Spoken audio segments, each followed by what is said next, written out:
Hello, good morning. आप सभी का स्वागत है the exam artisans YouTube channel पर। कुछ समय से इस चैनल पर जीके जीएस का जो क्लास आ रहे थे उसमें एक लंबा गैप हो गया था। उस गैप के पीछे कुछ रीजन थे, जैसे कि पिछले क्लासों में हम लोगों ने ये प्लान किया था कि चैप्टर वाइज हम लोग जीके जीएस का सेशन लाएंगे, लेकिन बाद में ये अनुभव हुआ कि इससे छात्रों को उतना लाभ नहीं हो पाएगा जितना हमने प्लान किया था, क्योंकि परीक्षाएं आए दिन हो रहे हैं और चैप्टर वाइज अगर हम ये क्लास लेंगे तो फिर उस चैप्टर से एक या दो क्वेश्चन ज़्यादा से ज़्यादा आ सकता है, तो छात्रों को उससे उतना लाभ नहीं हो पाएगा। तो हमने इस लंबे गैप में ये प्लान किया कि आखिर क्लास होना कैसे चाहिए। फिर हम ये निर्णय लिए कि जो क्लास होंगे वह सेट प्रैक्टिस के तौर पे ही होंगे।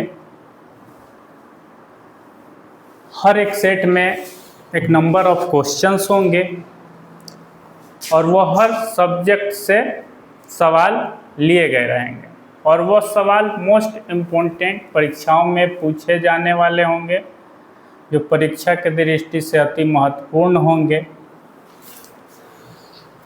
तो हमने ये प्लान किया है कि इस नए सेशन में सेट प्रैक्टिस के थ्रू हम उस क्वेश्चंस को अच्छे से समझने का प्रयास करेंगे। इस सेशन में मैंने अपना एक अनुमान लगाया है कि अगर 50 क्वेश्चंस का एक सेट मैं तैयार करता हूं और लगभग 200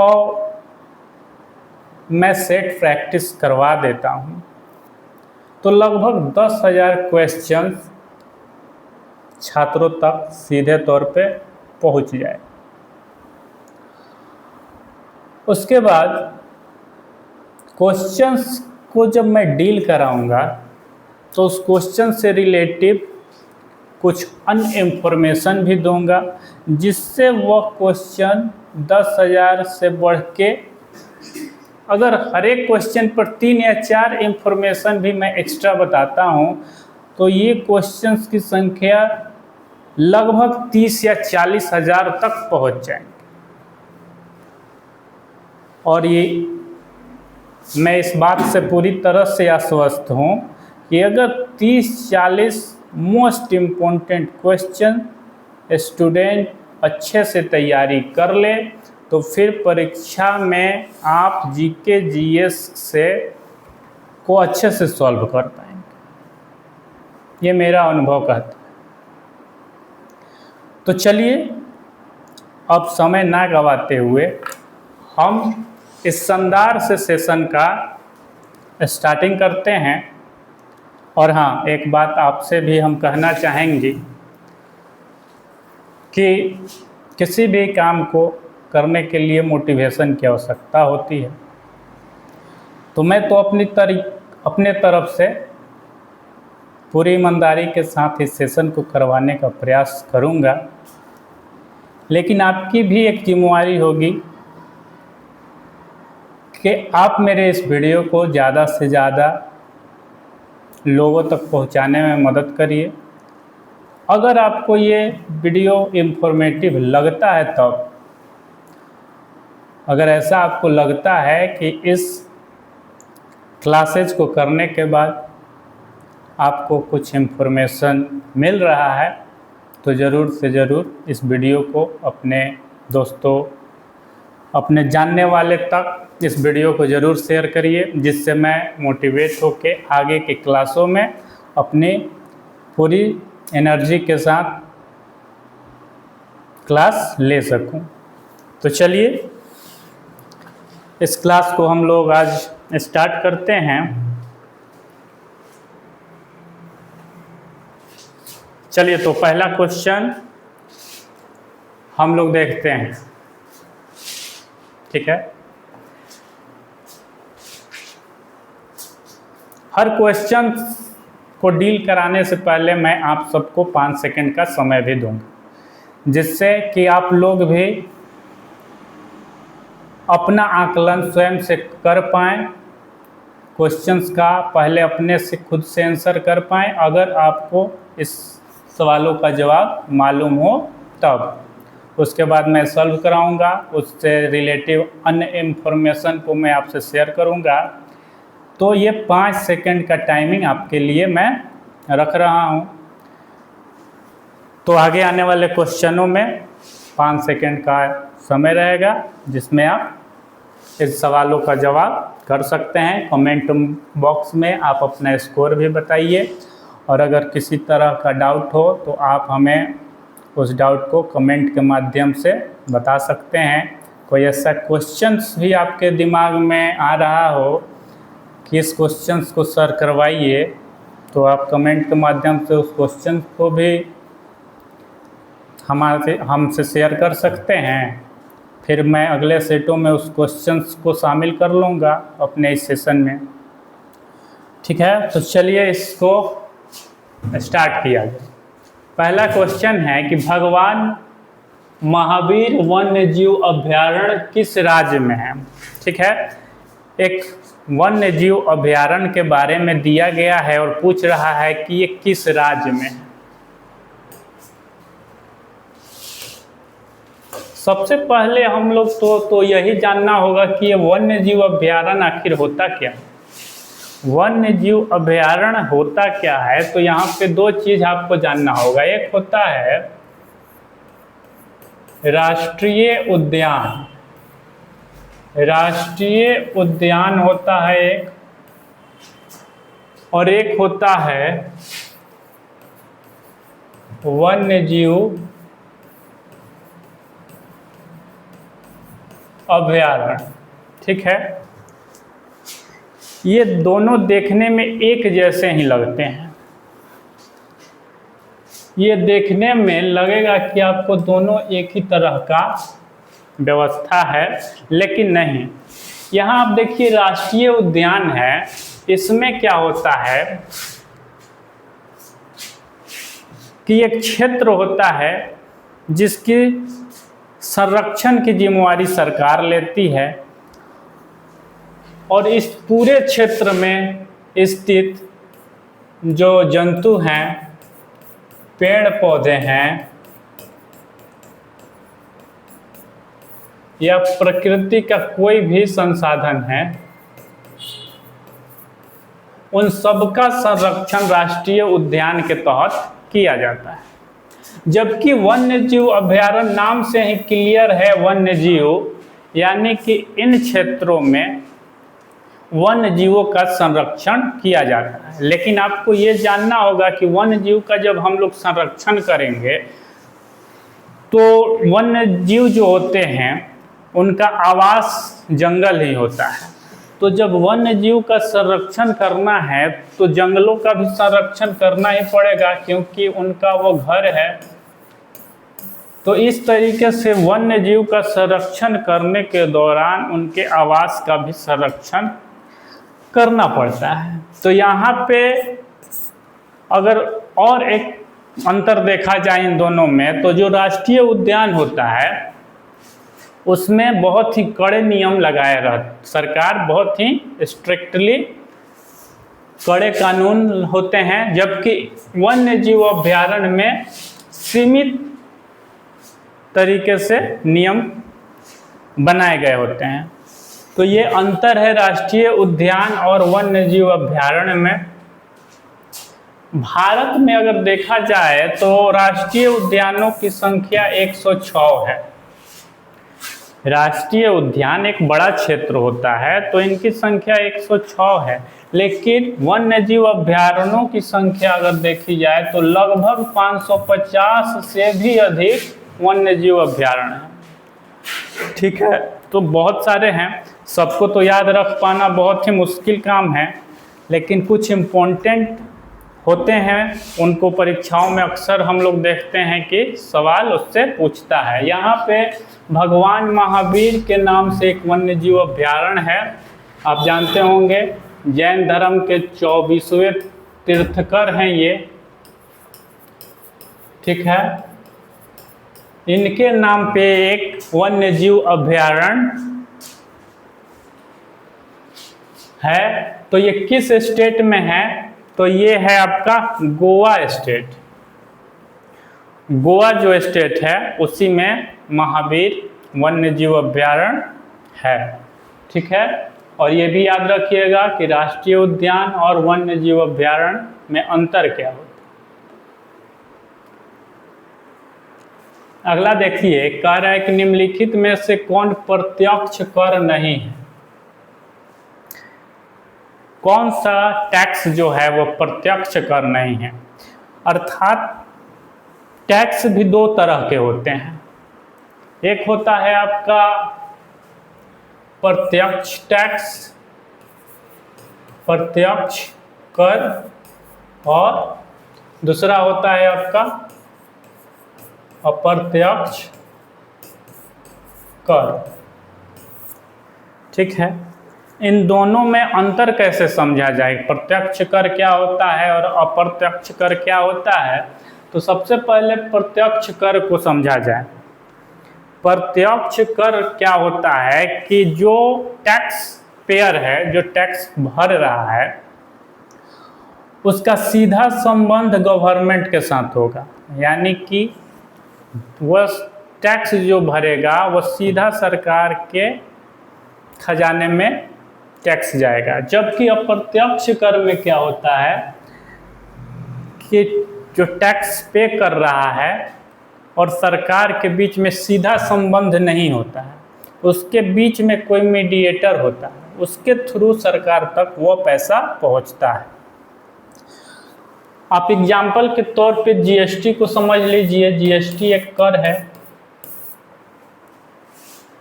तो इसमें क्या होता है कि जब हम लोग कहीं मॉल में जाते हैं और कुछ वस्तु खरीदते हैं, तो हम लोग देखते हैं कि वस्तुओं का दाम तो लिखा हुआ रहता है, एक तरफ वस्तु लिखा रहेगा और सामने उसका प्राइस लिखा रहेगा, लेकिन नीचे में आपको जीएसटी करके उसका भी एक अमाउंट लिखा रहता है। अब करना क्या होगा, क्या हम लोग ये जीएसटी का जो अमाउंट लिखा होता है, उस मॉल में कुछ सरकार का व्यक्ति बैठा होता है कि ये जो जीएसटी है वो वाला पैसा उस सरकार को हम लोग देंगे? नहीं। क्या करते हैं कि हम वो पैसा उस मॉल के मालिक को ही पे करके चले आते हैं। तो सरकार और टैक्स पेयर के बीच में यहाँ एक मीडिएटर का तौर पर वो मॉल मालिक काम कर रहा है।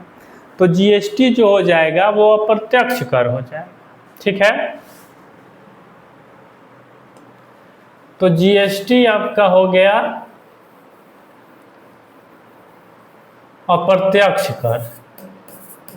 जबकि यहाँ प्रत्यक्ष कर में देखिए आयकर जो इनकम टैक्स होता है, फिर निगम कर, यह जो हम लोग टैक्स देते हैं सीधे सरकार के और हमारे बीच में संबंध होता है। जबकि जीएसटी आपका सीमा शुल्क,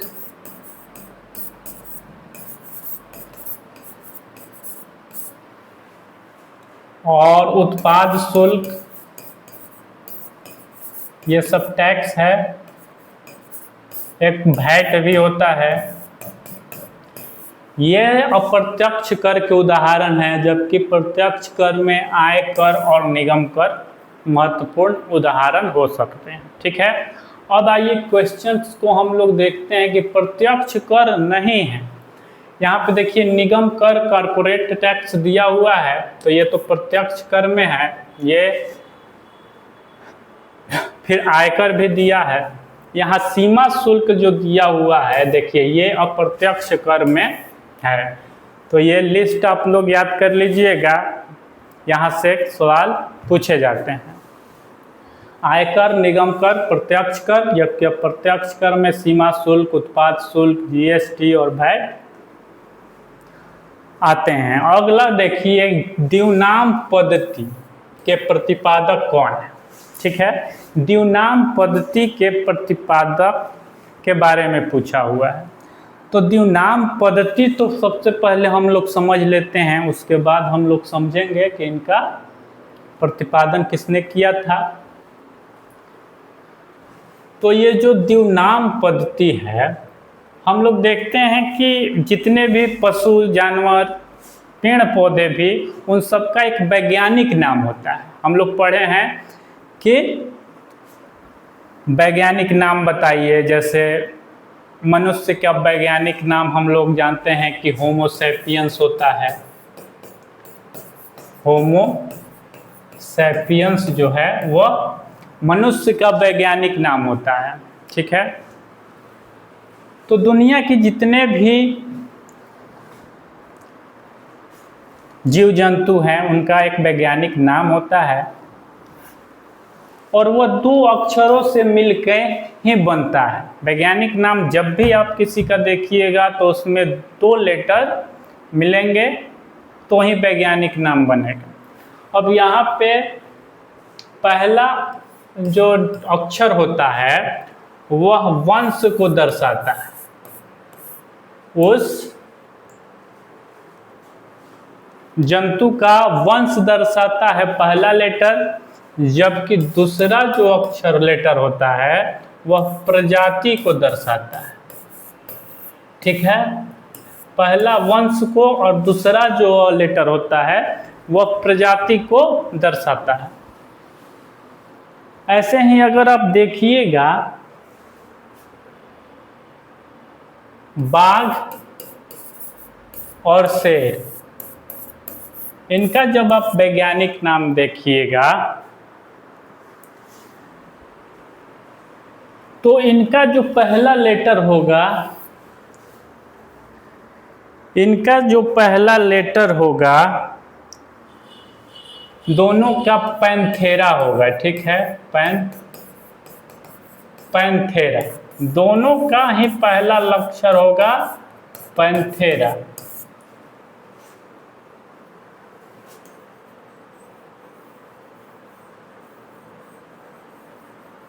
इसका मतलब शेर और बाघ एक ही जाति के हैं, इनका वंश जो है एक ही है।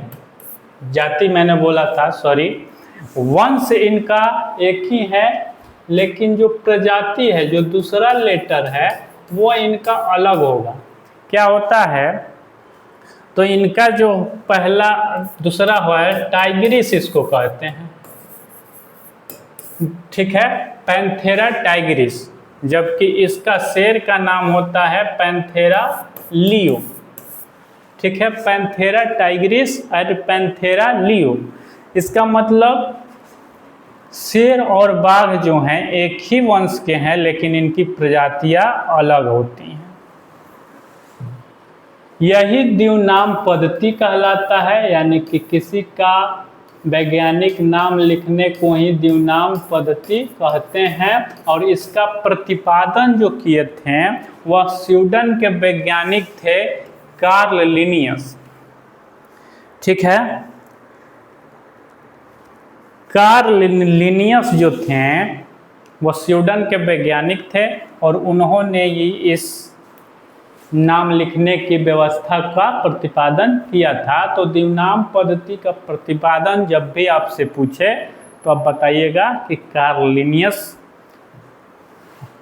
और मैंने आपको ये भी समझाया कि द्विनाम पद्धति होता क्या है।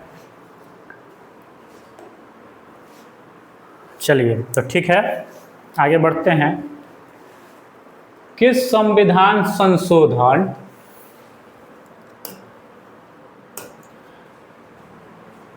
एक ही व्यक्ति को दो या अधिक राज्यों का राज्यपाल बनाने से संबंधित प्रावधान किया गया है। चलिए देखते हैं, ये हम लोग संविधान संशोधन तो देखेंगे, लेकिन इससे संबंधित कुछ अन्य इंफॉर्मेशन को पहले देख लेते हैं।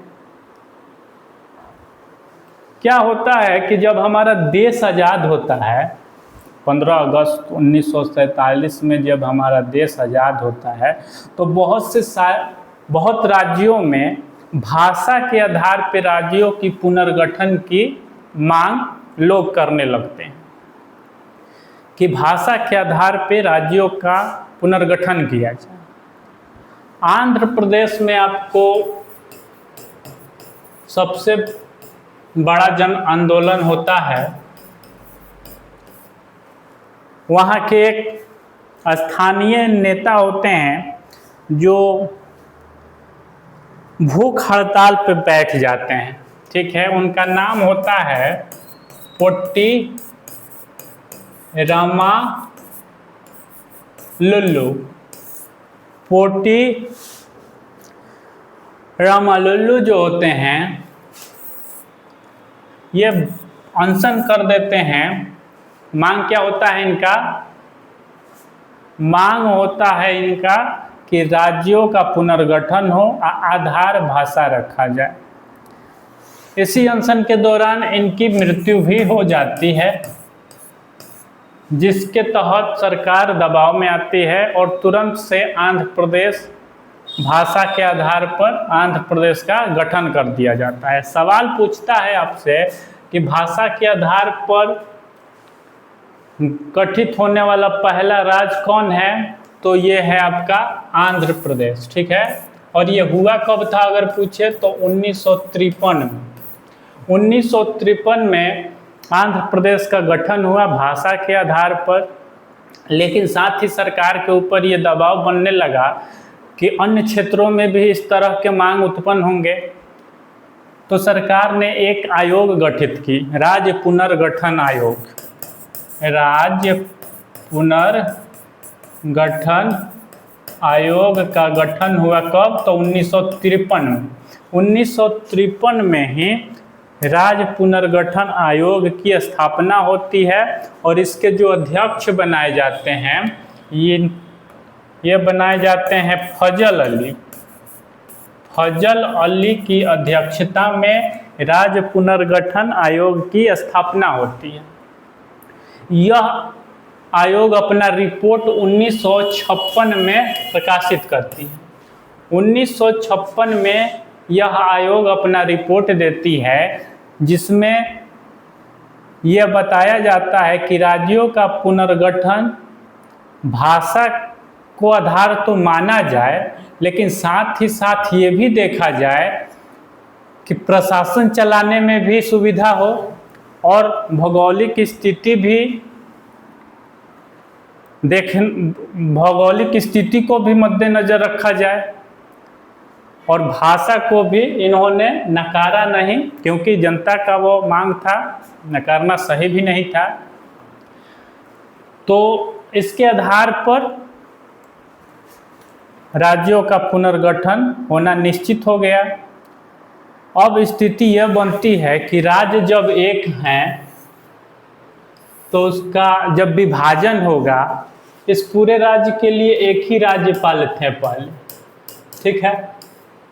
अब जब राज्य का बंटवारा होगा तो ये राज्यपाल किस हिस्से के राज्यपाल कहलाएंगे, ये बहुत बड़ी दुविधा थी। जब राज्य का विभाजन होगा तो पहले तो एक बड़े राज्य का एक ही राज्यपाल था, लेकिन अब राज्य का बंटवारा हो गया। तो इसी को परेशानी को दूर करने के लिए संविधान में संशोधन किया गया कि अब एक ही व्यक्ति दो या दो से अधिक राज्यों का राज्यपाल हो सकता है, जिससे ये असुविधा दूर हो गई। क्योंकि जब राज्य का बंटवारा होगा तो इसी व्यक्ति को कहा जाएगा कि इस राज्य का भी राज्यपाल है, ठीक है। तो ये जो व्यवस्था की गई है हमारे संविधान में, वो 153 में किया गया है। 153 जो अनुच्छेद है उसमें कहा गया है कि प्रत्येक राज्य के लिए राज्यपाल होंगे। सिर्फ यही मेंशन किया गया था पहले कि प्रत्येक राज्य में एक राज्यपाल होंगे, लेकिन उसी 153 अनुच्छेद में बाद में ये मेंशन किया गया कि एक ही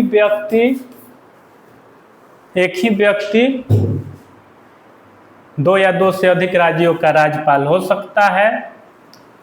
तो यह भी आप याद रखिएगा कि 153 जो अनुच्छेद है राज्यों में राज्यपाल का प्रावधान करता है। और यह संविधान संशोधन जो था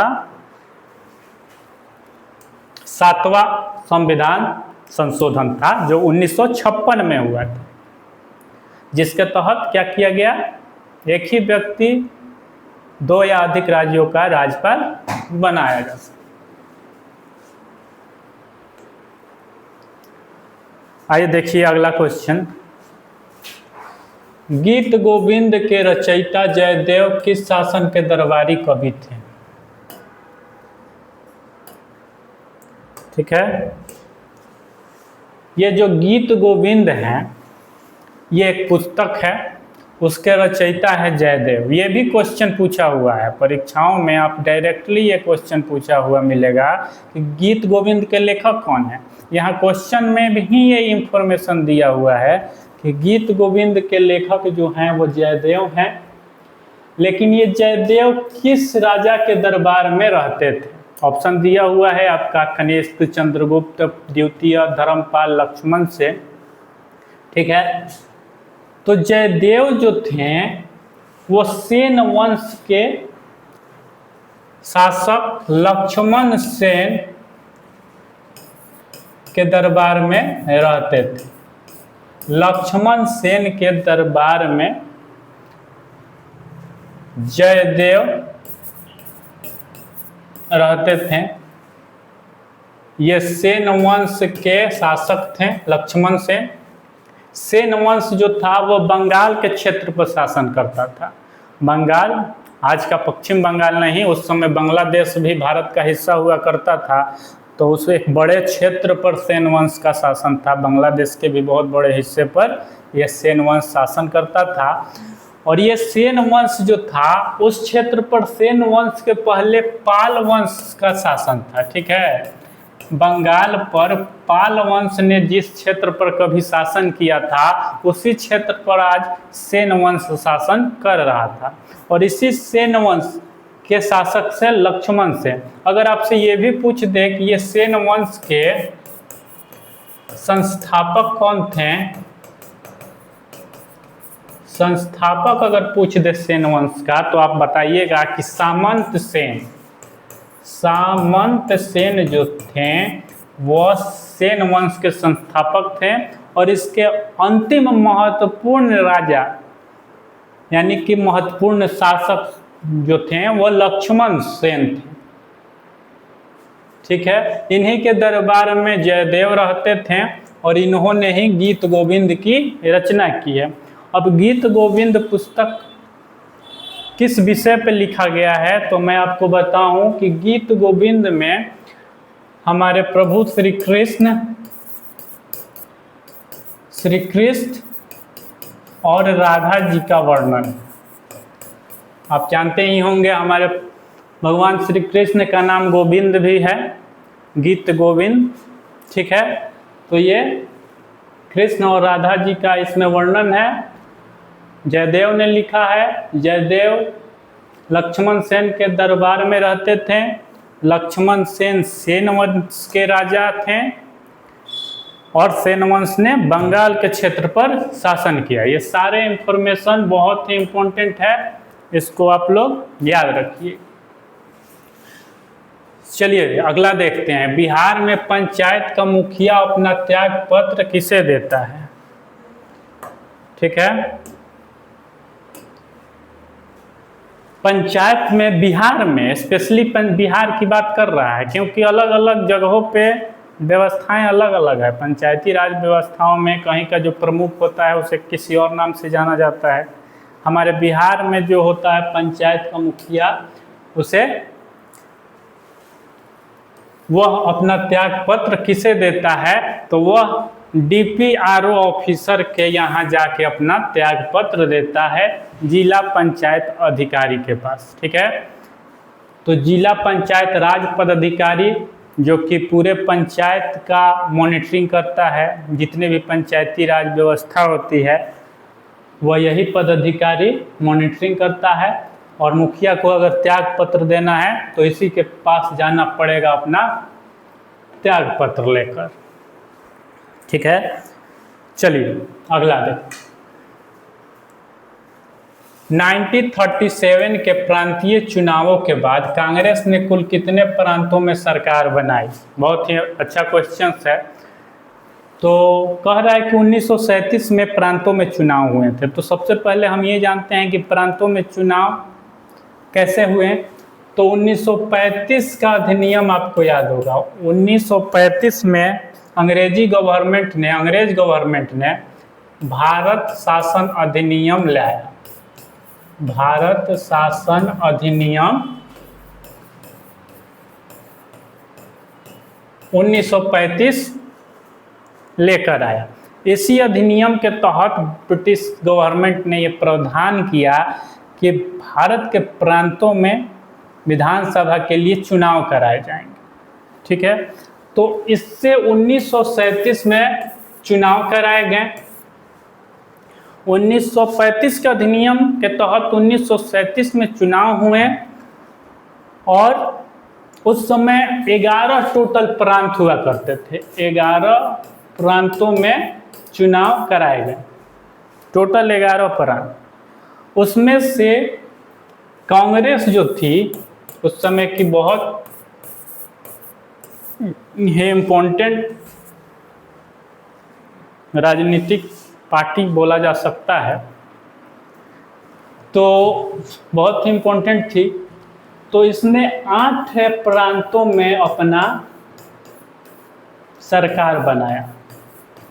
8 प्रांत में सरकार बना लिया, लेकिन कहीं कहीं किसी अन्य पार्टियों के सहयोग से भी बनाया था और कुछ हिस्सों में पूरी बहुमत के साथ भी कांग्रेस ने सरकार बनाया था। यहाँ पे क्वेश्चन ये पूछ रहा है कि कुल कितने प्रांतों में, तो कुल पूछ रहा है, तो जो किसी अन्य पार्टियों के सहयोग से बनाया था उनके बारे में भी पूछ रहा है।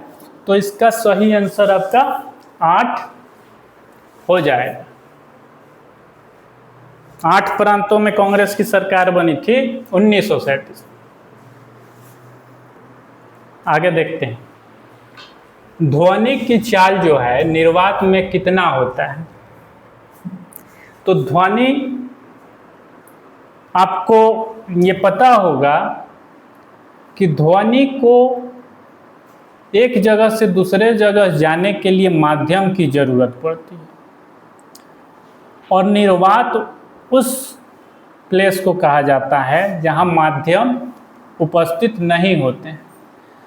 तो ध्वनि को एक जगह से दूसरे जगह जाना है तो उससे माध्यम का मतलब हुआ जैसे ठोस हो गया, द्रव हो गया, गैस हो गया, ये सारे चीज़ों को माध्यम बोला जाएगा। इन सब के उपस्थिति में ही ध्वनि गमन कर सकता है, वरना ध्वनि एक जगह से दूसरे जगह नहीं जा सकता। और निर्वात ऐसे प्लेस को बोला जाता है जहां पर ये तीनों अनुपस्थित रहते हैं। तो बताइए कि ध्वनि इसकी अनुपस्थिति में गमन कर ही नहीं सकता, यानी कि इसकी गति शून्य हो जाएगी। ठीक है, आप एक बात और समझिएगा कि यहाँ ठोस में ध्वनि का वेग सबसे ज़्यादा ठोस में होता है, उसके बाद आपका द्रव में होता है और लास्ट में गैस में होता है। ठीक है, ये भी परीक्षाओं में पूछे गए प्रश्न हैं कि सबसे ज़्यादा ध्वनि का वेग किस में होता है, तो ठोस में होता है और सबसे कम गैसों में होता है, और निर्वात में तो हो ही नहीं सकता। अब एक बात और बताइए कि जैसे गैस में नॉर्मल टेम्परेचर जो होगा, टेम्परेचर अगर मान लीजिए कि 0 डिग्री सेल्सियस है, तो उसमें अगर ध्वनि की चाल पूछी जाए तो आप बताइएगा कि 332 मीटर प्रति सेकेंड ये ध्वनि की चाल होती है।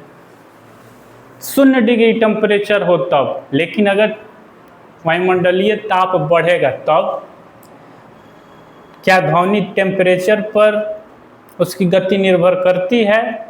तो बिल्कुल करती है। अगर टेम्परेचर बढ़ेगा तो ध्वनि की गति भी बढ़ेगी। आपको यह भी जानना चाहिए कि 1 डिग्री सेल्सियस अगर टेम्परेचर बढ़ता है तो ध्वनि का वेग 0.6 मीटर प्रति सेकंड बढ़ जाता है। अब यहाँ से ये भी आपको ये जानकारी हो रहा होगा कि टेम्परेचर अगर घट जाए तब, टेम्परेचर घटेगा तो ध्वनि का वेग भी घटेगा, टेम्परेचर बढ़ेगा तो ध्वनि का वेग भी बढ़ेगा। एक और चीज़ पे ध्वनि निर्भर करती है, ध्वनि का वेग निर्भर करता है, वह क्या होता है? वह होता है आर्द्रता, ह्यूमिडिटी। तो ये जो आर्द्रता होता है ये क्या होता है? तो वायुमंडल में जब नमी बढ़ जाती है तो बोला जाता है कि आर्द्रता बढ़ गया है। अगर मैं आपसे सवाल करूं कि क्या आर्द्रता के बढ़ने पे भी ध्वनि बढ़ती है, ध्वनि का वेग बढ़ता है, तो आप यही बताइएगा कि बिल्कुल आर्द्रता जब बढ़ेगा तो ध्वनि का वेग बढ़ेगा। ठीक है, आर्द्रता भी, वायुमंडल में जब आर्द्रता बढ़ेगा तो ध्वनि का वेग भी बढ़ेगा। कारण क्या है? कारण यही है कि हम यहाँ पे बताए हैं कि ठोस, द्रव और गैस। ठोस में सबसे ज़्यादा, द्रव में उसके बाद और गैस में सबसे कम। अब वायुमंडल में जब नमी ज़्यादा है यानी जल की मात्रा ज़्यादा है तो जल में तो ध्वनि का वेग ज़्यादा होगा ही, तो यही आर्द्रता होता है। आप ये दोनों चीज़ें याद रखिएगा, तापमान बढ़ने पर और आर्द्रता बढ़ने पर ध्वनि का वेग बढ़ता है, जबकि ये दोनों चीज़ें अगर घट जाएं तो ध्वनि का वेग भी घट जाता है। आगे देखिए कि अंग्रेजों द्वारा बनाई गई भू राजस्व व्यवस्था कि निम्न प्रणालियों में कौन कृषकों के लिए ज़्यादा सुरक्षा प्रदान करती थी? ठीक है, अंग्रेजों ने किसानों से लगान वसूल करने की बहुत सारी व्यवस्थाएं बनाई। उन व्यवस्थाओं में यहाँ पे प्रमुख 3 व्यवस्थाएं थीं। पहला था जमींदारी व्यवस्था, रैयतवाड़ी और महालवाड़ी। ये तीनों व्यवस्थाएं अंग्रेजों ने हमारे किसानों के ऊपर लगाया था। अब जमींदारी व्यवस्था होती क्या है, थोड़ा सा ये समझ लेते हैं। ये होता है, जमींदारी जो व्यवस्था है वह जो ब्रिटिश ईस्ट इंडिया कंपनी थी वह किसानों से लगान वसूलने के लिए मीडिएटर के तौर पे जमींदारों का चुनाव करती थी। ये जमींदारों की ड्यूटी होती थी कि किसानों से आप लगान वसूल कर लाइए और हमें दीजिए। ठीक है, तो बीच में मीडिएटर के तौर पे जमींदार हुआ करते थे। रैयतवाड़ी जो व्यवस्था थी उसमें क्या था कि इस व्यवस्था में किसान और सरकार के बीच में सीधा संबंध होता था, यानी कि किसान भूमि का मालिक होता था, वही सीधे तौर पर सरकार को लगान देता था। और महलवाड़ी जो व्यवस्था है, इस व्यवस्था में क्या होता था कि एक गांव या एक मोहल्ले को ये जिम्मेवारी सामूहिक रूप से दे दी जाती थी कि आप सबको एक कलेक्टिव रूप से लगान वसूलना है, लगान संग्रहित करना है और सरकार तक पहुंचाना है। अब मैंने ये तीनों व्यवस्थाएं बताई, अब आप बताइए कि इन तीनों में आपको सबसे अच्छा कौन सा व्यवस्था लगता है? तो लाजमी सी बात है कि जब सरकार और किसानों के बीच सीधा संबंध, कभी भी कोई भी व्यवस्था हो, जब दोनों के बीच सीधा संबंध रहेगा ना तो वो व्यवस्था सबसे बढ़िया रहेगी। ठीक है, तो चलिए इसका सही आंसर हो जाएगा रैयतवाड़ी व्यवस्था। ठीक है,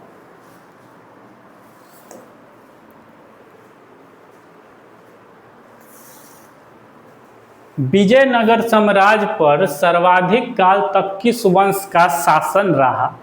ठीक है, विजयनगर साम्राज्य साउथ इंडिया का एक बहुत ही बड़ा साम्राज्य था। बहुत वर्षों तक उस क्षेत्र में विजयनगर का साम्राज्य रहा। ये कर्नाटक, आज के कर्नाटक जो है राज्य, उसी क्षेत्र में इस वंश ने शासन किया था। तो ये विजयनगर साम्राज्य में मुख्यतः 4 वंशों ने शासन किया। ठीक है, कौन कौन? तो यहाँ पे चारों ऑप्शन में दिया गया है। ठीक है, सबसे पहले संगम वंश ने शासन किया। ठीक है, उसके बाद दूसरे नंबर पे सालू वंश ने शासन किया। ठीक है, फिर तुल्लु वंश ने शासन किया और अंत में आरावेडी वंश ने शासन किया था। आरावेडी वंश जो था वो सबसे अंतिम में शासन किया। तो सबसे पहले विजयनगर साम्राज्य की स्थापना जो हुई थी वो 1336 ईस्वी में हुई थी। 1336 ईस्वी में विजयनगर साम्राज्य की स्थापना हुई। 2 भाइयों ने किया था, हरिहर एवं बुक्का नामक 2 भाइयों ने विजयनगर साम्राज्य की स्थापना की और अपने पिता संगम के नाम पर संगम वंश की स्थापना की। हम हरिहर और बुक्का के पिता का नाम था संगम और उन्हीं के नाम पर संगम वंश की स्थापना की गई। संगम वंश का जब स्थापना हुआ उसके बाद तुल्लु, ये तुल्लु वंश जो है इसी में विजयनगर के सबसे महान राजा कृष्णदेव राय इसी वंश से संबंधित थे। ये भी आप याद रखिएगा, तुल्लु वंश से संबंध था किसका? कृष्णदेव राय का। ये कुछ इन्फॉर्मेशन एक्स्ट्रा जो था मैंने बताया। अब आते हैं क्वेश्चन पर। क्वेश्चन क्या पूछ रहा है कि सबसे लंबा समय तक किस वंश ने शासन किया? तो पहला वंश ने ही सबसे लंबा लगभग 150 सालों तक शासन किया था। कौन सा? तो संगम वंश ने। संगम जो वंश था वो सबसे लंबे समय तक शासन किया। एशिया का सबसे पुराना शेयर बाजार बताना है। एशिया का सबसे पुराना शेयर बाजार हमारे इंडिया में था। ठीक है, तो ये 1875 में BSE यानी बॉम्बे स्टॉक एक्सचेंज की स्थापना की जाती है और ये भारत का नहीं बल्कि एशिया का सबसे पुराना स्टॉक एक्सचेंज था। बाद में आज़ाद भारत में एक और स्टॉक एक्सचेंज बना जिसे नेशनल स्टॉक एक्सचेंज के नाम से जानते हैं। इसकी स्थापना 1992 में किया गया। ये 2 स्टॉक एक्सचेंज हमारे भारत में हैं। पहला जो बॉम्बे स्टॉक एक्सचेंज है उसकी स्थापना 1875 में, जो कि एशिया का सबसे पुराना है। और उसके बाद आज़ाद भारत में एक और स्टॉक एक्सचेंज बनाया गया, नेशनल स्टॉक एक्सचेंज। आइए, संविधान सभा के लिए चुनाव कब हुए? संविधान सभा का चुनाव कब हुए? तो सबसे पहले तो कैबिनेट मिशन आता है भारत में, उसी के तहत हमारे भारत में संविधान सभा का गठन होता है।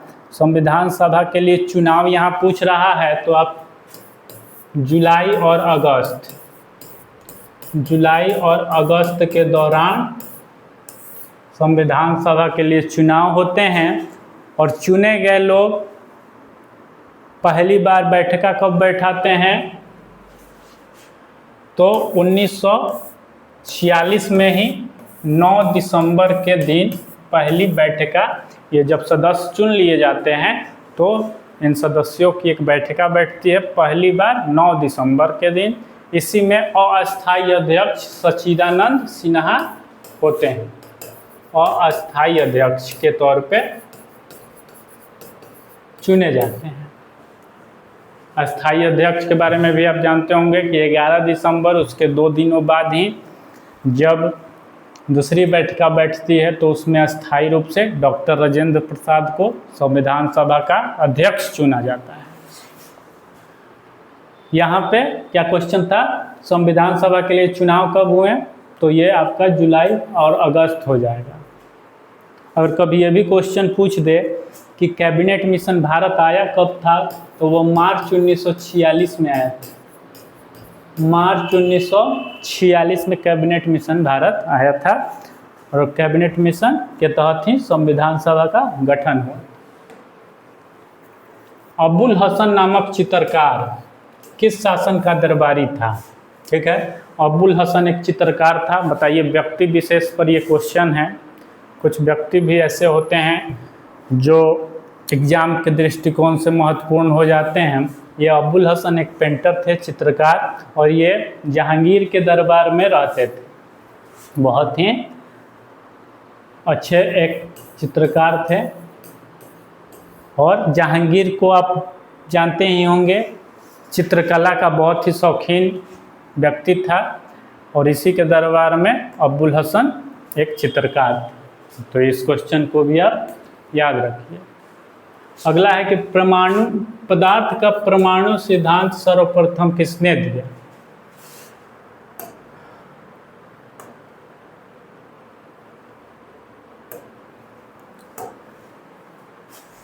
परमाणु सिद्धांत किसने दिया? तो जॉन डाल्टन। जॉन डाल्टन जो थे, इन्होंने परमाणु का सिद्धांत दिया।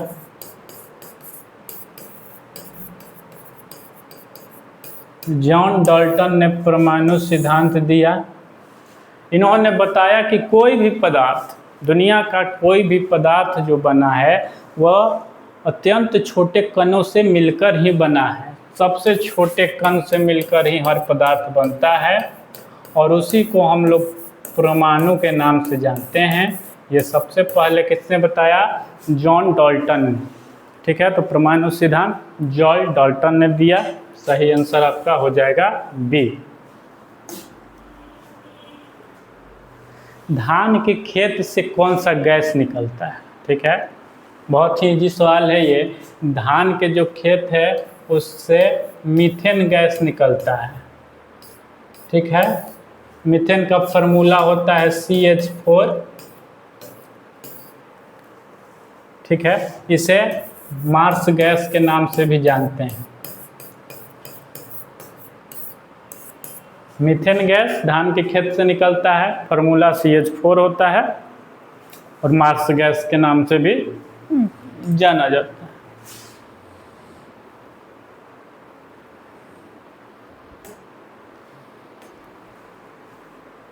पूछ रहा है कि निम्न में कौन लोहा का अयस्क है?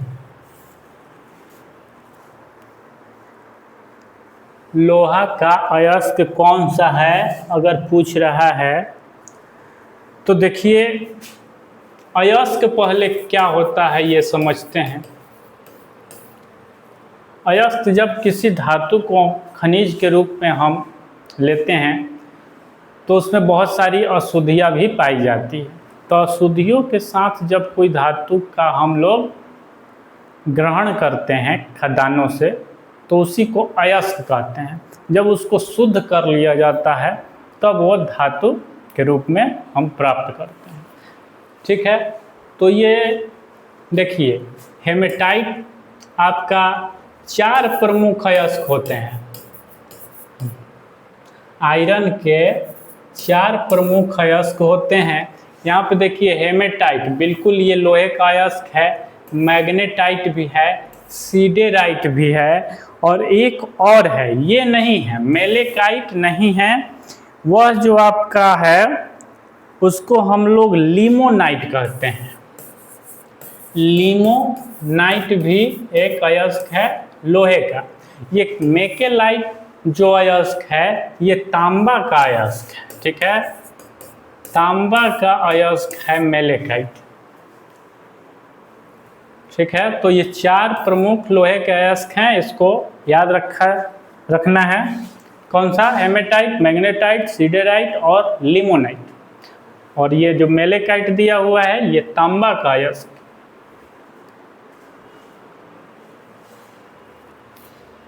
क्या देखिए, स्वदेशी आंदोलन की शुरुआत किस अधिवेशन के बाद हुई? स्वदेशी आंदोलन के बारे में आप लोगों ने सुना होगा कि जब बंगाल का विभाजन होता है, बंगाल का विभाजन कब हुआ था? 1905 में अंग्रेजों ने बंगाल का विभाजन किया।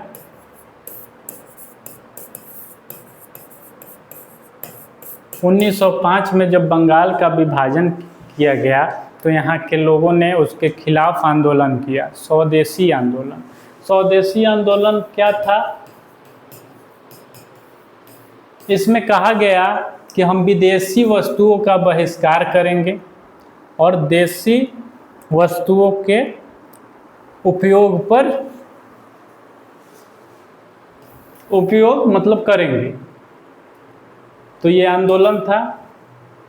अब यहाँ पे पूछ रहा है कि किस अधिवेशन के बाद हुई? 1905 में ही अधिवेशन हुआ था। ये किस अधिवेशन की बात कर रहा है? कांग्रेस के अधिवेशन की। आपको पता होगा कांग्रेस जो थी हर साल एक जगह चुनती थी और वहाँ पे लोगों का अधिवेशन होता था।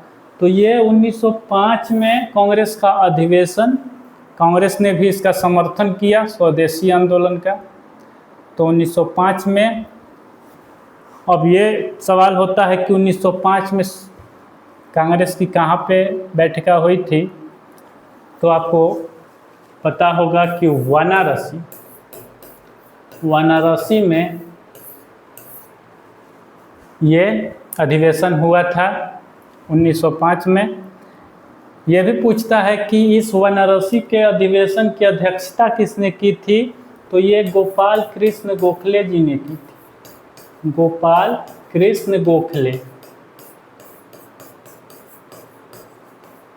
ठीक है। गोपाल कृष्ण गोखले ने 1905 के बनारसी अधिवेशन की अध्यक्षता की थी और इसी अधिवेशन में कांग्रेस ने स्वदेशी आंदोलन का समर्थन किया। बंगाल के विभाजन के बाद ये आंदोलन स्टार्ट हुआ और स्वदेशी आंदोलन था क्या? विदेशी वस्तुओं का बहिष्कार। अगला देखिए कि संविधान का कौन सा भाग है जिसे लागू कराने के लिए व्यक्ति सीधे उच्चतम न्यायालय जा सकता है? ठीक है, उच्चतम न्यायालय व्यक्ति जा सकता है। तो हम लोगों ने पढ़ा है कि मौलिक अधिकार का जब हनन होगा, मौलिक अधिकार का जब हनन होगा तो व्यक्ति सीधे अनुच्छेद 32 के तहत सुप्रीम कोर्ट में जा सकता है। सुप्रीम कोर्ट जाया जा सकता है और 226 अनुच्छेद के तहत हाई कोर्ट में जाया जा सकता है। यह भी आप क्वेश्चन से याद रखिएगा। अनुच्छेद 32 के तहत मौलिक अधिकार का हनन होने पर आप सुप्रीम कोर्ट जा सकते हैं, जबकि 226 अनुच्छेद के तहत आप हाई कोर्ट में जा सकते हैं।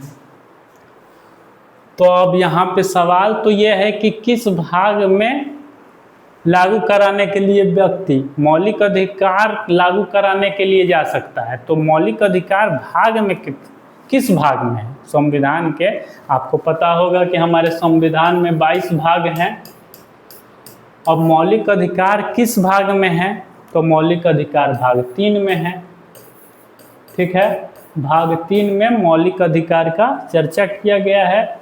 तो इस क्वेश्चन का सही आंसर ऑप्शन ए भाग 3। चंपारण सत्याग्रह के प्रमुख किसान नेता कौन थे?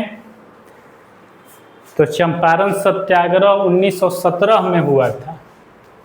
ठीक है, यह जो आंदोलन है वो 1917 में हुआ था। यह एक किसान आंदोलन था। किसान आंदोलन था।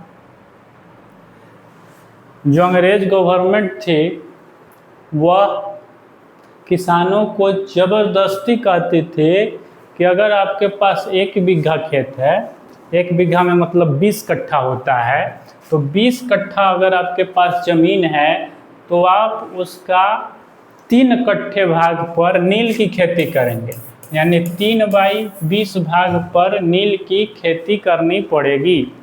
ये किसानों से ज़बरदस्ती करवाया जाता था। नील की खेती से क्या होता था? भूमि जो होती थी वो बंजर टाइप की हो जाती थी, उससे उत्पादन फिर अच्छा नहीं किया जा सकता था, जिससे किसानों को परेशानी होती थी। राजकुमार शुक्ल एक किसान नेता थे लोकल वहाँ चंपारण के। वह गांधी जी से मिलने पहुँचते हैं और उन्हीं के आग्रह पर गांधी जी चंपारण आते हैं और पहला आंदोलन वह यहीं से स्टार्ट करते हैं। तो यहाँ पे जो क्वेश्चन है कि चंपारण सत्याग्रह के प्रमुख नेता कौन थे, तो इसका सही आंसर राजकुमार शुक्ल हो जाएगा। आइए अगला देखते हैं, निम्नलिखित में से कौन सा भू आवेष्टित लैंडलॉक्ड नहीं है। लैंडलॉक्ड का मतलब होता है कि एक ऐसा देश जो चारों तरफ से भूमि से घिरा हुआ, चारों तरफ से भूमि से घिरा हुआ देश कौन सा है।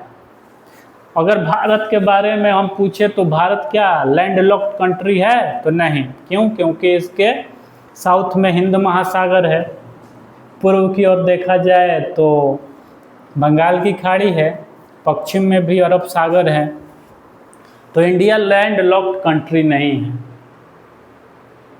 यहाँ पे देखिए अफगानिस्तान का समुद्री सीमा नहीं लगता, ये लैंडलॉक्ड कंट्री है। मंगोलिया भी है, बोलाविया भी है, रसिया जो है रूस, उसकी सीमा लगती है समुद्र से।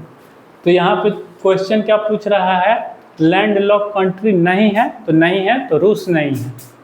ये बाकी तीन जो देश दिए गए हैं ये चारों ओर से भूमि से घिरे हुए हैं। अगर ये पूछ दे कि पूरे विश्व में कितने ऐसे देश हैं जो लैंडलॉक्ड कंट्री हैं, तो 44 ऐसे देश हैं, 44 देश हैं जो लैंडलॉक्ड हैं। अगला है कि मोहनजादड़ो में मिले महास्नानगार को किसकी परत चढ़ाकर जलरोधी बनाया गया था, तो ये सिंधु घाटी सभ्यता का स्थल है मोहनजोदाड़ो।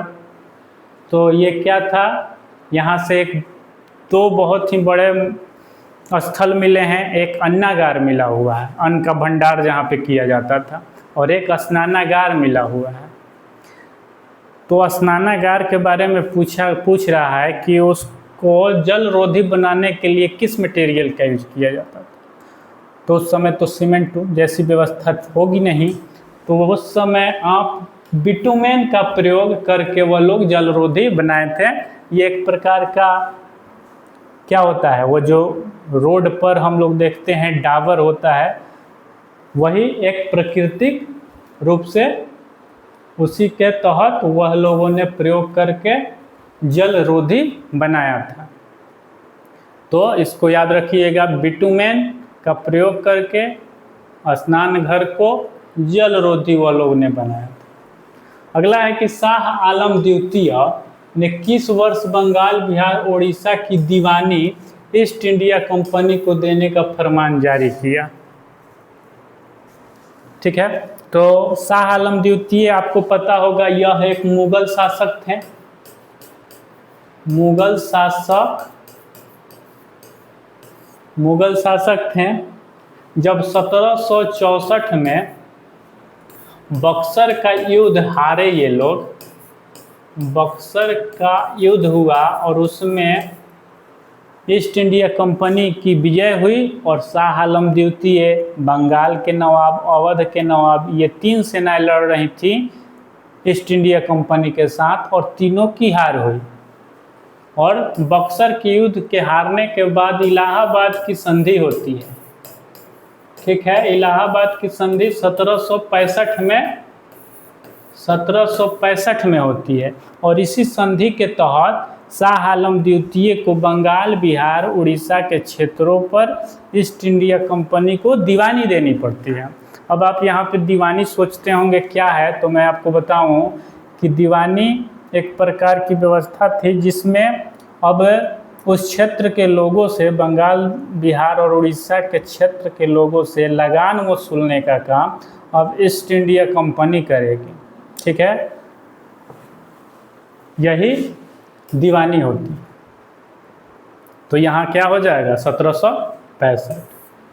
1765 में ये दीवानी मिल गई थी ईस्ट इंडिया कंपनी को।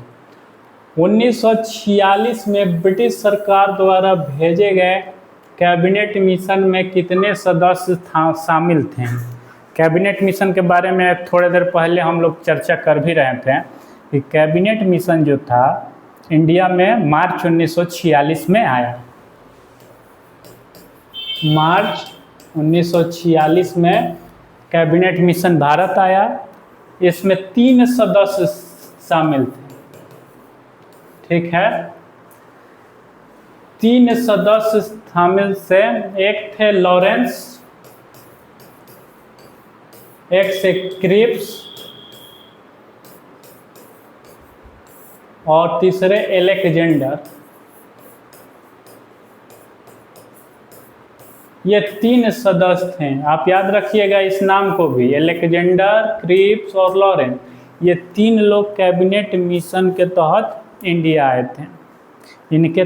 इन्हीं के अनुशंसा पर संविधान सभा का गठन भी हुआ है। गुजरात से अरुणाचल प्रदेश के स्थानीय समय में कितने घंटे का अंतर है? गुजरात जो कि हमारा सबसे पश्चिमी प्रदेश है और अरुणाचल प्रदेश जो है वो हमारे देश का सबसे पूर्वी प्रदेश है। अब कहा जाता है कि देशांतर रेखाएं समय का निर्धारण करती है। प्रत्येक 1 डिग्री देशांतर में 4 मिनट का अंतर होता है। प्रत्येक देशांतर में प्रत्येक 1 डिग्री देशांतर के अंतर पर 4 मिनट का अंतर होता है। तो जब गुजरात के पश्चिमी तट को पहली बार ये देशांतर रेखाएं छूती हैं तो लगभग 68 डिग्री पर छूती है और सबसे अंत में अरुणाचल प्रदेश के पूर्वी भाग को जब छूती है तो ये 97 डिग्री पर टच करती है। अब बताइए कि लगभग 30 डिग्री का अंतर पाया जा रहा है। 30 डिग्री और हर एक डिग्री पर 4 मिनट का अंतर है। तो आप बताइए 30 गुना 4 यानी कि 120 मिनट का अंतर पाया जाएगा। 120 मिनट का मतलब हो गया 2 घंटे, ठीक है। यहाँ पे ऑप्शन डी में दिया गया है 2 घंटे।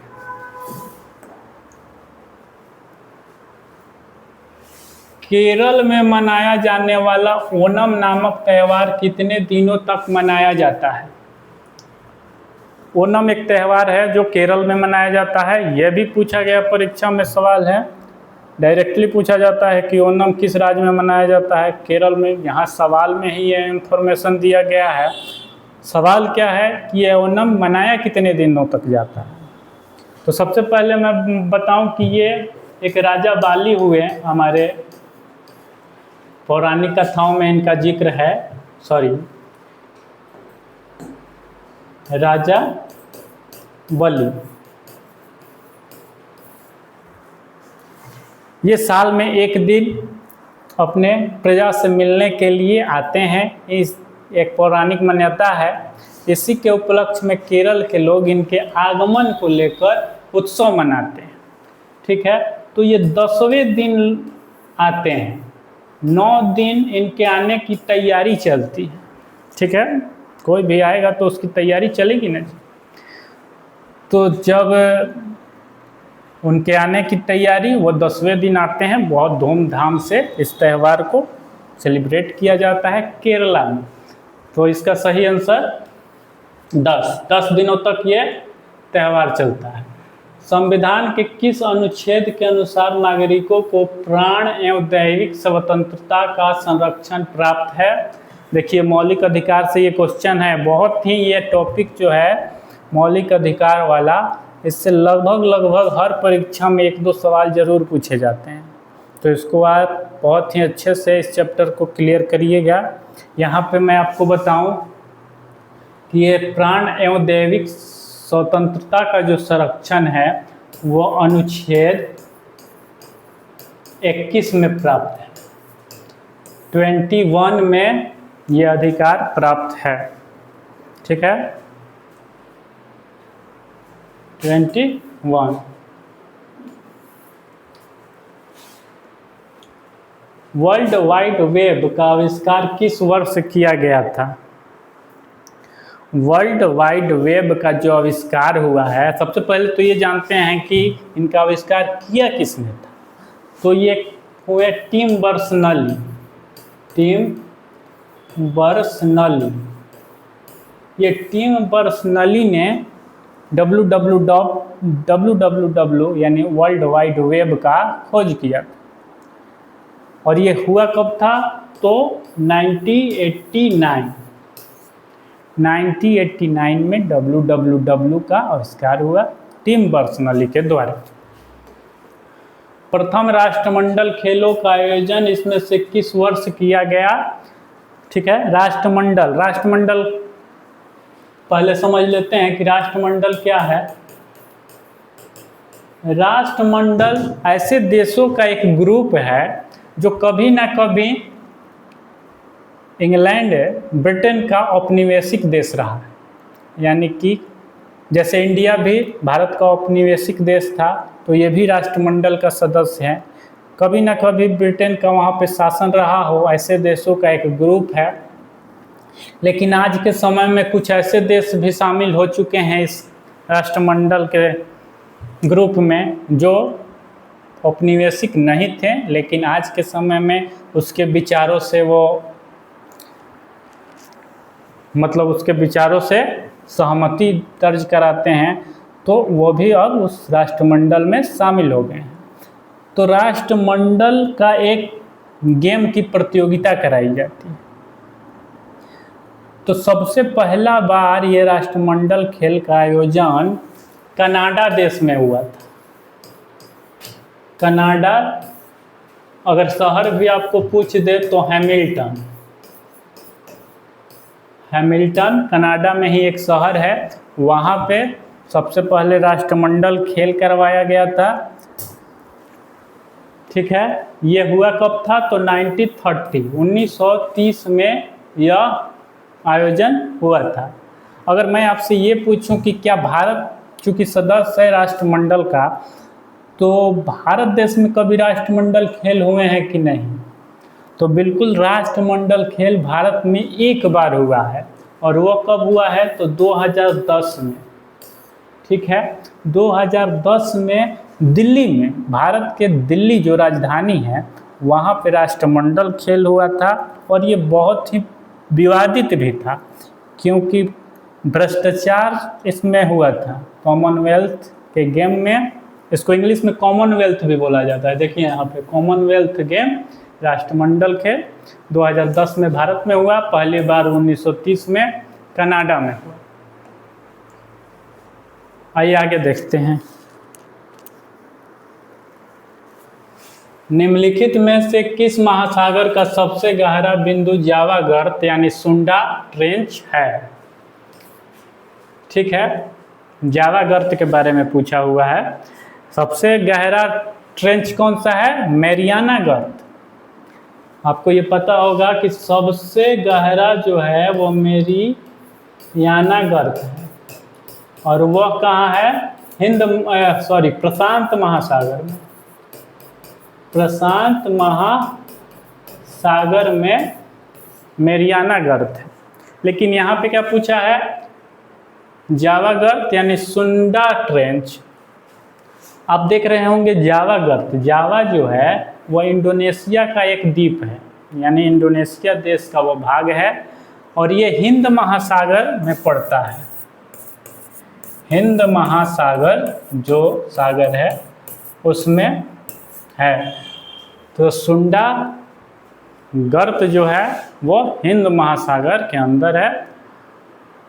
और मैरियाना गर्त प्रशांत महासागर में है। और सबसे गहरा अगर कोई गर्त है तो वो मैरियाना गर्त।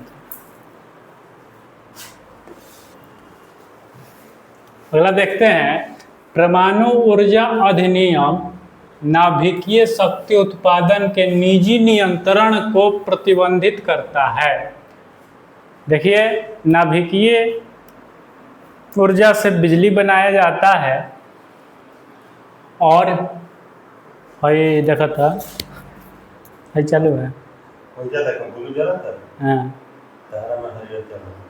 ठीक है बोलो है चाहे हम छत पर से आ गए नहीं कोनो कनेक्शन नहीं के कटत ठीक है तब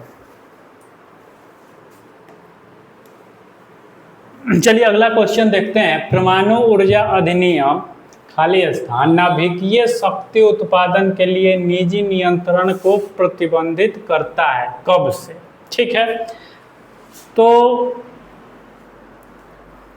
हमें पता है कि परमाणु ऊर्जा से बिजली उत्पादन किया जाता है, लेकिन निजी क्षेत्रों को इसका अधिकार नहीं दिया गया है, यानी कि प्रतिबंध लगाया गया है। कोई निजी कंपनी परमाणु ऊर्जा से बिजली उत्पादन नहीं कर सकती है, सिर्फ और सिर्फ सरकार ही इस परमाणु ऊर्जा के तहत बिजली उत्पादन कर सकती है।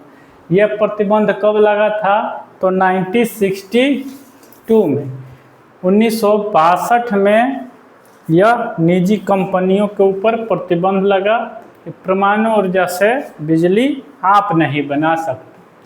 अगला देखते हैं, बाणभट्ट ने किस राजा की जीवनी लिखी?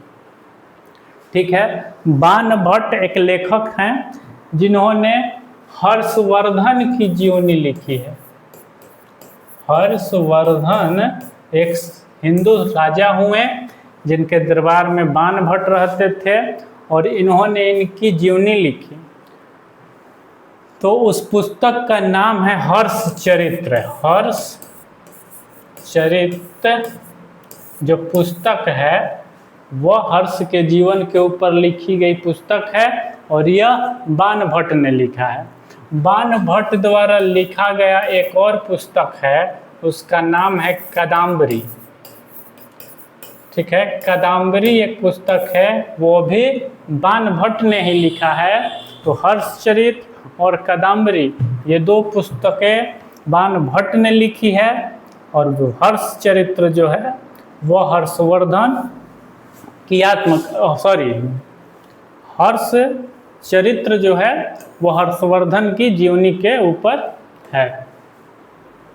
अगला देखिए कि ब्रिटिश काल में नई दिल्ली की मुख्य इमारतों को डिजाइन करने का श्रेय किसे दिया जाता है? दिल्ली के वास्तुकार, दिल्ली में जो भवन निर्माण हुए हैं बहुत ही बड़े बड़े, उसका वास्तुकार जो है वह एडविन लुटियंस को माना जाता है। दिल्ली में जो बड़े बड़े इमारतें बनाई गई एक व्यवस्था के क्रम में, तो दिल्ली के डिजाइन करने का श्रेय किसे दिया जाता है? तो एडविन लुटियंस को। ऑप्शन सी इसका सही होगा। अगला देखिए कि शहीदी सभा त्योहार निम्नलिखित में से किस राज्य द्वारा मनाया जाता है? ठीक है, शहीदी सभा किस राज्य में मनाया जाता है ये जानने से पहले हम लोग ये जानते हैं कि शहीदी सभा आखिर मनाई क्यों जाती है। तो 1704 ईस्वी में सिखों के 10वें गुरु जो थे गुरु गोविंद सिंह जी, गुरु गोविंद सिंह जो हैं, इनके 2 पुत्रों को शहीद कर दिया जाता है।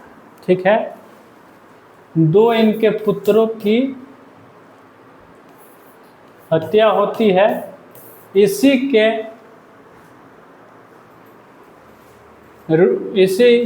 के रूप में शहीदी सभा त्यौहार मनाया जाता है। तो अब आप बता सकते हैं आसानी से कि पंजाब राज्य में मनाया जाता है। पंजाब राज्य में शहीदी सभा त्यौहार मनाया जाता है। गुब्बारे फुलाने के लिए किस अक्रिय गैस का उपयोग किया जाता है? ठीक है, अक्रिय गैस के बारे में दिया गया है। तो हीलियम एक अक्रिय गैस है जो गुब्बारों को फुलाने में प्रयोग में लाया जाता है। हीलियम यह बहुत ही हल्की गैस होती है और हल्की गैस जब गुब्बारे में भरा जाता है तो वायुमंडल में ऊपर की ओर उड़ता है। तो हीलियम जो गैस है वह अक्रिय गैस है और गुब्बारे फुलाने के काम। 1915 में भारत लौटने पर गांधी जी ने किसकी सलाह पर 1 वर्ष तक भारत भ्रमण किया? गांधी जी ने किसी के सलाह पर जब वो दक्षिण अफ्रीका से 1915 में भारत लौटे, वह दिन था 9 जनवरी, तारीख था 9 जनवरी 1915 को गांधी जी साउथ अफ्रीका से इंडिया लौटते हैं। इस 9 जनवरी को इसी उपलक्ष्य में प्रवासी दिवस भी मनाया जाता है। प्रवासी दिवस। जब वो लौटते हैं इंडिया तो उन्हें सलाह दी जाती है कि 1 वर्ष तक अब भारत का भ्रमण करें, यहाँ के लोगों, यहाँ के व्यवस्था को समझने का प्रयास करिए। और ये कहा था उनको गोपाल कृष्ण गोखले ने, ये गांधी जी के राजनीतिक गुरु भी कहलाते हैं, ठीक है, राजनीतिक गुरु थे गांधी जी के गोपाल कृष्ण गोखले। इन्होंने ही कहा था गांधी जी को 1 साल तक भारत भ्रमण करने को। प्रस्तावना किस तिथि को पेश किए गए उद्देश्य प्रस्ताव पर आधारित है? हमारा जो संविधान है उसका प्रियम्बल जो है वह क्या है? तो उद्देश्य प्रस्ताव को ही आज संविधान के बुक में प्रियम्बल के रूप में शामिल किया गया है। तो ये जब 13 दिसंबर 1946 को जवाहरलाल नेहरू जी ने, जो हमारे देश के फर्स्ट प्राइम मिनिस्टर हुए, इन्होंने ही संविधान सभा में उद्देश्य प्रस्ताव रखा था, ठीक है। 13 दिसंबर 1946 को जवाहरलाल नेहरू ने संविधान सभा के अंदर उद्देश्य प्रस्ताव रखा। बाद में वही उद्देश्य प्रस्ताव हमारे संविधान के प्रस्तावना के रूप में शामिल हो गया। तो यहाँ डेट पूछ रहा है, तो 13 दिसंबर 1946। 1932 में गांधी जी ने सांप्रदायिक पंचाट के विरोध में किस जेल में भूख हड़ताल किया था? ठीक है, गांधी जी ने 1932 में भूख हड़ताल किया था। किसके खिलाफ? सांप्रदायिक पंचाट के खिलाफ। ये क्या था? अंग्रेजों की फूट डालो और राज करो की ये नीति है, हमेशा से रही। इन्होंने हिंदू समाज को 2 भागों में बांटने का प्रयास किया।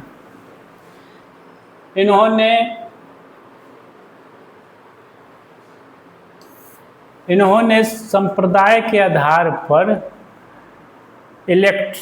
जो अलग निर्वाचन क्षेत्र घोषित करने का प्रयास किया। इसी के खिलाफ गांधी जी ने भूख हड़ताल किया और यह भूख हड़ताल वो उस समय जेल में थे, वहीं पे उन्होंने भूख हड़ताल स्टार्ट कर दिया इसके खिलाफ। उस समय वह पुणे में, महाराष्ट्र के पुणे के यरवदा जेल में बंद थे, ठीक है, यरवदा जेल में बंद थे और वहीं पे उन्होंने इसके खिलाफ अनशन पर बैठ गए। अगला है कि 1928 में भारत के लिए संविधान का मसौदा, नेहरू रिपोर्ट जिसे कहते हैं, किसने तैयार किया था? ठीक है, तो बहुत ही इजी क्वेश्चन है, ऑप्शन देख के और आसानी होगी, क्योंकि नेहरू रिपोर्ट है तो नेहरू ने ही किया था। और यह जवाहरलाल नेहरू नहीं, उनके पिताजी मोतीलाल नेहरू ने 1928 में संविधान का मसौदा बनाया था?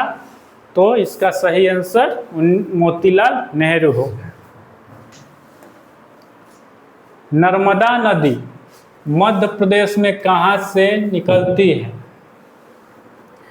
नर्मदा नदी जो कि मध्य प्रदेश और गुजरात से होकर बहती है, यह पश्चिम की ओर बहते हुए खंभात की खाड़ी में गिर जाती है। ठीक है, खंभात की खाड़ी में यह नदी गिरती है। यह निकलती है मध्य प्रदेश के अमरकंटक की पहाड़ियों से। ठीक है, अमरकंटक की पहाड़ी। इसी पहाड़ी से एक और प्रमुख नदी निकलती है, उस नदी का नाम है सोन नदी। सोन नदी भी कहाँ से निकलती है? अमरकंटक की पहाड़ी से। तो ये जो नर्मदा नदी है वो तो पश्चिम की ओर बहते हुए खंभात की खाड़ी में गिरती है, लेकिन सोन नदी अमरकंटक से निकल के उत्तर दिशा में बहते हुए पटना के पास गंगा नदी से मिल जाती। ठीक है, सोन नदी गंगा नदी में पटना के पास मिलती है, उत्तर दिशा में बहते हुए। तो अमरकंटक की पहाड़ी से दो प्रमुख नदियाँ नर्मदा और सोन, इसको याद रखिए। भारतीय रिजर्व बैंक ने रुपये का प्रतीक को किस वर्ष अपनाया? ठीक है, तो रुपया का आजकल सिंबल जो आया है इस तरह से करके लिखा जा रहा है, तो ये कब आया था ये सिंबल? तो ये सिंबल आपका 2010 में आया था। ठीक है, 2010 में रिजर्व बैंक ने इस सिंबल को अपनाया था। इस सिंबल को बनाने वाले व्यक्ति का नाम था उदय कुमार। उदय कुमार ने इस सिंबल को बनाया था। 2010 में रिजर्व बैंक ने इसे अपना लिया था। ठीक है, अगला है कि अनुच्छेद 123 के तहत अध्यादेश जारी करने की शक्ति किसके पास होती है? ठीक है, मोस्ट इम्पोर्टेंट आर्टिकल है यह 123।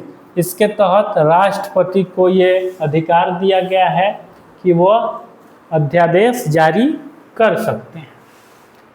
तो भारत के राष्ट्रपति को 123 के तहत यह अधिकार दिया गया है। बुलंद दरवाजा किस शहर में स्थित है? बुलंद दरवाजा यह जो है वो उत्तर प्रदेश में फतेहपुर सीकरी नामक जगह पर स्थित है। फतेहपुर सीकरी, ठीक है, वहीं पे ये बुलंद दरवाजा है। यह अकबर ने बनवाया था। मुगल शासक जो अकबर था उसी ने यह बुलंद दरवाजा बनाया था। क्यों बनाया था? तो गुजरात विजय के जब वो गुजरात विजय किया उसी के उपलक्ष्य में बुलंद दरवाजा का निर्माण कराया। इसका निर्माण हुआ था 1575 में, 1575-76 के दौरान इस बुलंद दरवाजा का निर्माण हुआ था। किस भाषा को भारत की 8वीं अनुसूची में स्थान प्राप्त नहीं है? आपको पता है 8वीं अनुसूची में भारत के 22 भाषाओं को शामिल किया गया है। 22 भाषाएं 8वीं अनुसूची में शामिल है। तो देखिए ऑप्शन में दिया गया है मैथिली, ये शामिल है, नेपाली भी शामिल है, डोगरी भी शामिल है, लेकिन गढ़वाली जो है वह शामिल नहीं है।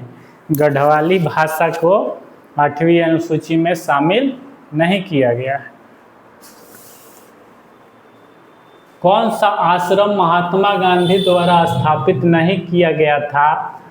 तो ये आश्रमों का नाम दिया गया है सेवाग्राम, ये गांधी जी ने इसका स्थापना किया था। टॉल्स्टॉय फर्म का भी स्थापना गांधी जी ने किया था। और साबरमती तो बहुत ही प्रसिद्ध है, यह भी गांधी जी ने ही किया था। बचा पवनार, यह आश्रम गांधी जी ने इसकी स्थापना नहीं की थी, इसकी स्थापना विनोबा भावे ने की थी। विनोबा भावे ने महाराष्ट्र में इसकी स्थापना की थी। ठीक है, ये व्यक्ति विनोबा भावे जो हैं भूदान आंदोलन से भी संबंधित हैं। भूदान आंदोलन, जो भूमिहीन लोग थे उनको भूमि दान में देने की जो प्रथा चालू की है, ये विनोबा भावे ने किया था। तो पवनार आश्रम महाराष्ट्र में है, विनोबा भावे ने इसकी स्थापना की। किस वर्ष नेपाल ने राजतंत्र को समाप्त कर लोकतांत्रिक गणराज्य की स्थापना की? ठीक है, पहले नेपाल जो देश था वहाँ पे राजतंत्र था, उसको समाप्त करके लोकतांत्रिक गणराज्य बनाया गया। कब बनाया गया? तो 2008 में। 2008 वह साल है जब नेपाल एक गणतंत्र राज्य बना, लोकतांत्रिक। भारतीय रिजर्व बैंक का मुख्यालय कहाँ है? तो रिजर्व बैंक की स्थापना 1 अप्रैल 1935 में हुआ था और इसका जो मुख्यालय है वह मुंबई में। ठीक है, 1 अप्रैल 1935 को रिजर्व बैंक की स्थापना हुई, मुख्यालय बम्बई। ये भारत का सेंट्रल बैंक। निम्नलिखित में से कौन क्रांतिकारी संगठन अनुशीलन समिति से संबंधित नहीं थे? ठीक है, अनुशीलन समिति भारतीय आंदोलन में एक क्रांतिकारी संगठन था। ठीक है, क्रांतिकारी लोगों का ये संगठन था। इसमें राजेंद्र लाहिड़ी थे, वरेंद्र कुमार घोष भी थे, जतीन्द्र नाथ बनर्जी भी थे, अन्य भी लोग थे। बंकिम चंद्र चटर्जी का जो नाम इसमें दिया गया है वह अनुशीलन समिति से संबंधित नहीं थे। आप जानते होंगे बंकिम चंद्र चटर्जी ने आनंद मठ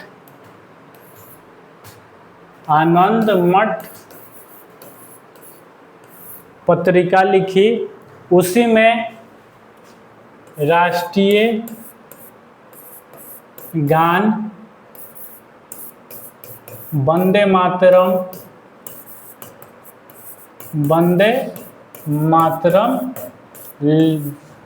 लिखा था। यानी कि राष्ट्रीय गीत वंदे मातरम किसने लिखा है? बंकिम चंद्र चटर्जी ने। किस पुस्तक में? आनंद मठ में। इसको याद रखिएगा। भारत में राष्ट्रीय उपभोक्ता दिवस कब मनाया जाता है? राष्ट्रीय उपभोक्ता दिवस पूछा है। ठीक है, 2 होता है, एक के अंतर्राष्ट्रीय उपभोक्ता दिवस भी होता है। अंतर्राष्ट्रीय स्तर पर भी उपभोक्ता दिवस मनाया जाता है और वह मनाया जाता है 15 मार्च को। लेकिन ये राष्ट्रीय स्तर पर उपभोक्ता दिवस भारत में मनाया जाता है तो ये आपका हो जाएगा 24 दिसंबर। 24 दिसंबर को राष्ट्रीय उपभोक्ता दिवस मनाया जाता है। याद रखिएगा, दिन दिवस से बहुत ही क्वेश्चन पूछा जाता है, तो इसको आप लोग थोड़ा देखते रहिएगा। अगला देखिए कि हेनरी बेकरेल ने निम्नलिखित में से किसकी खोज की थी? ठीक है, हेनरी बेकरेल ने रेडियो धर्मिता की खोज की थी। रेडियो एक्टिविटी की खोज हेनरी बेकरेल ने की थी। इसके लिए इनको नोबेल पुरस्कार भी मिला हुआ है। ठीक है, नोबेल पुरस्कार भी ये प्राप्त व्यक्ति हैं। रेडियो धर्मिता की खोज इन्होंने की है, हेनरी बेकरेल। अगला देखते हैं, मुगल बादशाह अकबर ने किस वित्त मंत्री ने दहसाला प्रणाली की शुरुआत की? अकबर जो थे उनके दरबार में भू राजस्व और वित्त से संबंधित जो मंत्री थे वह थे राजा टोडरमल।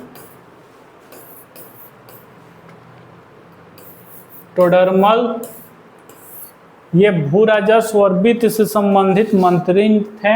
इन्होंने ही दहसाला प्रणाली की शुरुआत की थी।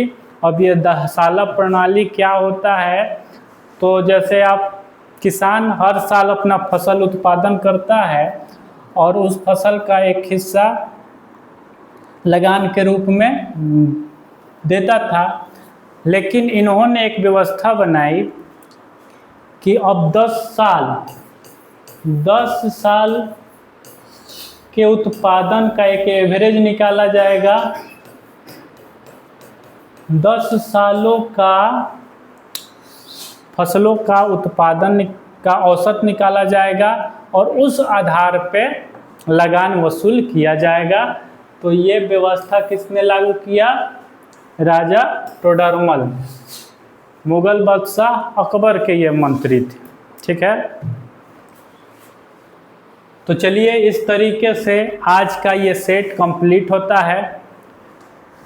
अगर आपको ये वीडियो इंफॉर्मेटिव लगे तो आप इस वीडियो को अधिक से अधिक लोगों तक शेयर करिए, जिससे हम मोटिवेशन लें और आगे आने वाले वीडियो में और एनर्जी के साथ आपसे जुड़ सके, आपको और क्वेश्चनों को सॉल्व करा सके।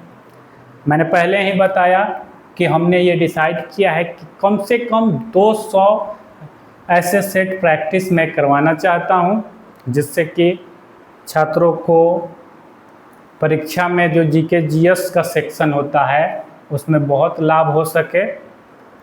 तो हमें मोटिवेट करने के लिए इस वीडियो को अधिक से अधिक लोगों तक शेयर करिए, सब्सक्राइब करिए इस चैनल को। ठीक है, तो अगले वीडियो में हम लोग मिलते हैं फिर से। तब तक के लिए नमस्कार।